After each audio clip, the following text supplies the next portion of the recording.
আসসালামু আলাইকুম সম্মানিত ভিউয়ার্স। ইরান আমেরিকা ও ইসরায়েল যুদ্ধের আজকের যে আপডেট, সন্ধ্যা পর্যন্ত সে আপডেটটা নিয়ে আপনাদের সাথে হাজির হয়েছে আমি সৈয়দ ইউনুস আলী মুজাদ্দিদি।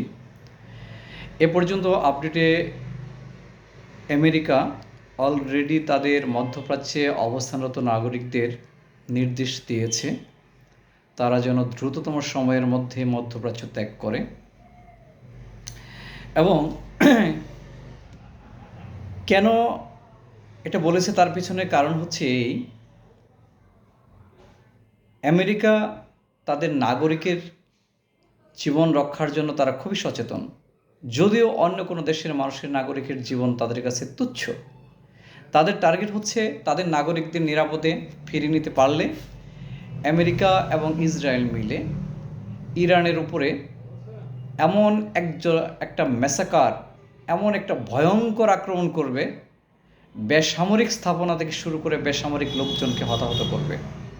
এবং আপনারা জানেন অলরেডি তারা বিভিন্ন সেতুর উপরে তারা আক্রমণ করেছে, এবং গতকাল পানি শোধনাগার সেখানে তারা আক্রমণ করেছে। অলরেডি ইরানে 20,000-এর মতো মানুষ পানিহীন জীবনযাপন করছে, পানির জন্য খুব হাহাকার করছে। একটা কষ্টের চিত্র ইরান অলরেডি ফুটে উঠেছে, এবং তারা ইরানকে একটা ধ্বংসস্তূপে পরিণত করতে চাচ্ছে তারা। এর বিপরীতে বীর ইরানিরা কি বলেছে? বীর ইরানিরা বলেছে, ইরান থেকে জানানো হয়েছে যে মধ্যপ্রাচ্যে এতদিন শুধু আমরা মার্কিন সামরিক ঘাঁটিগুলোকে লক্ষ্য করে আক্রমণ করেছি, এখন আর শুধুমাত্র মার্কিন ঘাঁটিগুলোতে তাদের আক্রমণ সীমাবদ্ধ থাকবে না। কি হবে তাহলে এখন?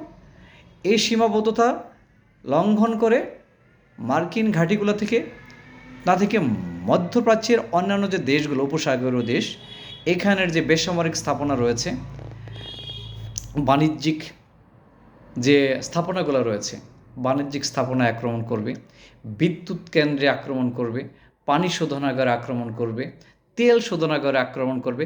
অর্থাৎ টোটাল মধ্যপ্রাচ্যকে তারা অন্ধকারে নিমজ্জিত করে দিতে চেয়েছে।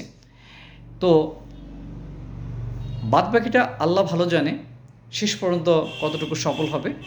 তবে এ পর্যন্তই আপডেট আপনাদের সাথে শেয়ার করলাম যে অর্থাৎ আমরা বুঝতে পারতেছি এই যুদ্ধ যদি না থামে মধ্যপ্রাচ্য একটা অন্ধকারময় দিকে এগুচ্ছে।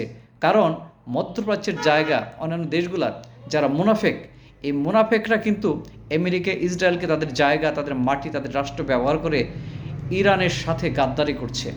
এই গাদ্দারির জবাব বীর ইরানিরা দিবে, এবং ইনশাল্লাহ তারা জয়ী হবে। কারণ তারা আমরা এবং আপনারা জানেন ইরান মওলা আলীকে অনুসরণ করে।